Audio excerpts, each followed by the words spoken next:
Welcome to The Late Show. I'm your host, Stephen Colbert. We are, how many? It's how many weeks now?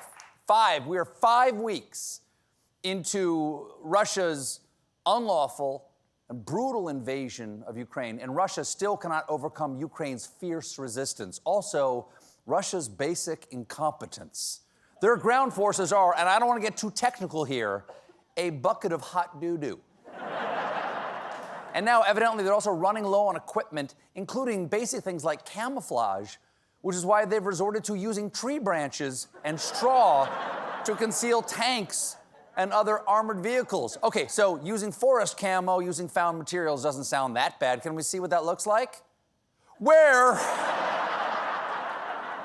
did the trucks go? All I see is a beautiful manicured hedge. That looks like those trucks got a Groupon for hair plugs. Maybe they're not done. Is there any way they can make the camo more convincing? There you go, there it is. So. Cheap date. Thank you very much. So, those trucks are got twigs on the top. Other Russian units have tried hiding their vehicles with festive garlands. Those tanks look like they were decorated by a divorced dad who forgot about Christmas. They ran out of trees, but they had these leftover branches. And, hey, Santa got you a half a bottle of Hugo Boss cologne and an iPhone 6 charger. Now, Russian troops are also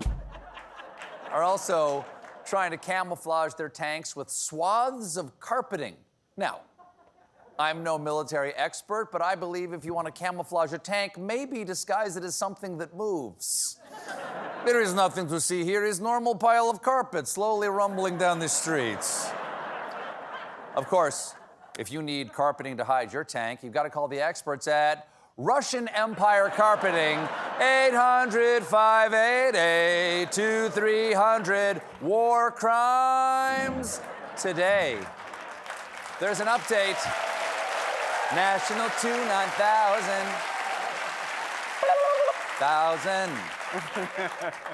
There's an update for one of the first and most dramatic stories out of Ukraine. You'll remember, right at the start of the invasion, there was a Ukrainian military unit protecting a place called Snake Island. And the soldiers, a small group of them, who were guarding the island, were told by a Russian warship that cruised up to surrender immediately. And this is how one of those soldiers answered. That was so ballsy.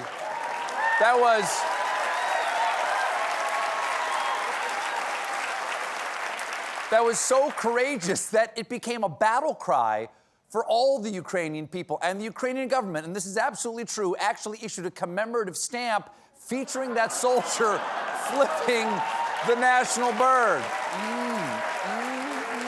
What? Given what Russia's done to Ukraine, I hope that's a go yourself forever stamp. Best of all, never loses value. Never loses. It will never lose value. Best of all, it turns out those brave soldiers who originally thought were killed survived. And last week, they were freed in a prisoner swap. The Russians traded them for a minor league shortstop. And potato. Now they're back home. Ukraine has awarded the potty-mouthed hero with a medal for his service. Yes, he has. Good for him. It's the least you can do. Yes. He has received the prestigious Purple Finger. Of course, the entire world is punishing Russian oligarchs with sanctions and seizures. And I'll catch you up in the latest installment of my J.D. Power & Associates award-winning series, Yacht Got Caught, Jackpot. On today's episode, a $49 million Russian super yacht has been detained by UK officials near London. Okay, that's good.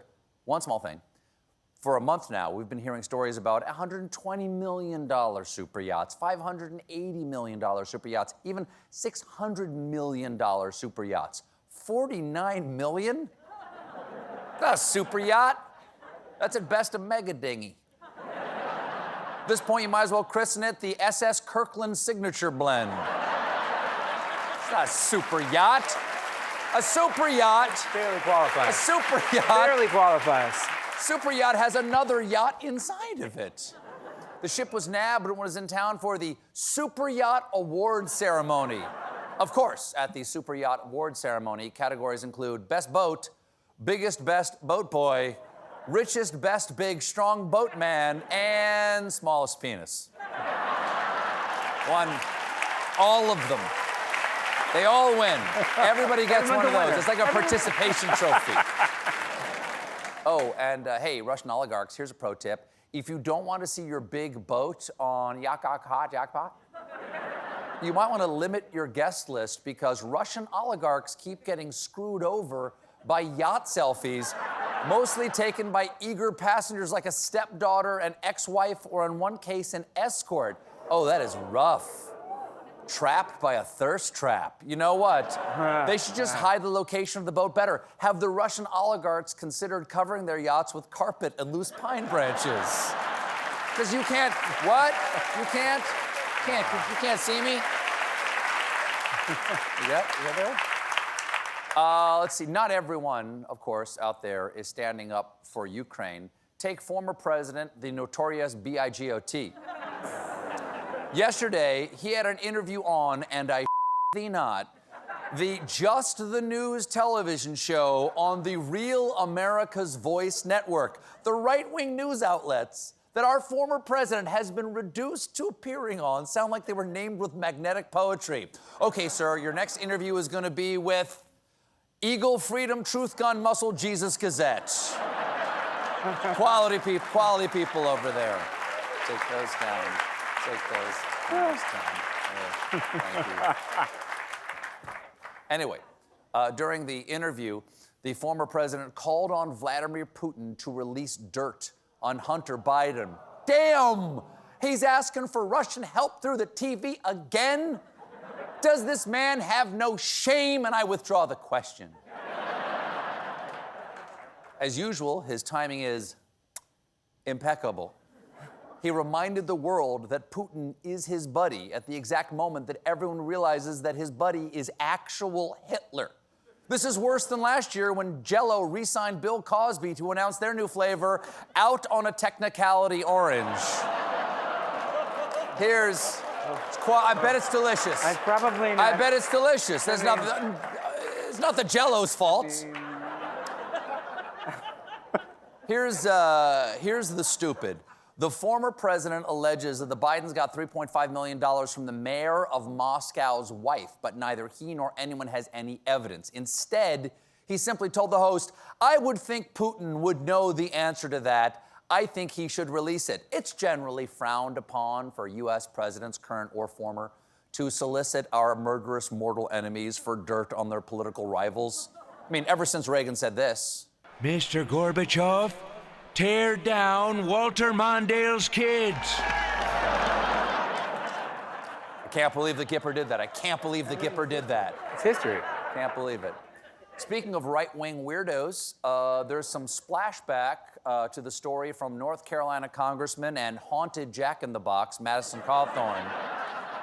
Recently, Cawthorn made some extraordinary claims that his Republican colleagues in Congress are orgy-frequenting degenerates with a fondness for hard drugs. Given the average age of the GOP, I assume they're snorting Boniva. Woo! My femur is harder than a diamond. I'll filibuster anything that moves. Cawthorn said it was these people, the cocaine orgy people, were people he looked up to. But so far, he hasn't named any names. However, on Monday, on this show, I floated this theory. The strangely folksy nature of sexual get-together means he must be talking about the famed Republican flesh pit, Chuck Grassley's ass jamboree. Now, as of this taping, Senator Grassley has not denied our allegation.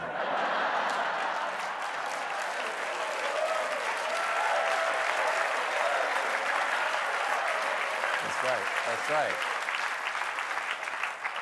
Is that correct? Have we reached out? Have we reached around? No? Well, then I will ask him now. I will ask him now, officially. Senator, do you in fact hold an annual ass jamboree? Sir, at long last, do you back it up like a Tonka truck? The American people have the right to know. Because here's the thing, the GOP rank and file are now responding to Cawthorn's comments, and they are not happy. Representative Dan Crenshaw of Texas said, it does paint the picture here that isn't accurate. Thank God, because that picture is too awful to be real. I've interviewed 80 members of Congress, and I'd have sex with 2.5 of them. Not at the same time, of course. I'm not in the GOP. One person who clearly wasn't invited to the big tent party was Louis Gohmert of Texas, who said, I haven't seen those parties, so I need to find out more about it before I comment, because that just seems rather bizarre. Okay, he doesn't know about this? That's got me doubting Cawthorn's story. Because you're telling me congressional orgies are happening and Louis Gohmert isn't a first-round draft pick? Come on, I hear the carpet matches the scalp. We got a great show for you tonight. My guests are Elle Fanning and Ben Schwartz. And when we come back, have you ever wished someone would make a dead-eyed robot child? You're in luck.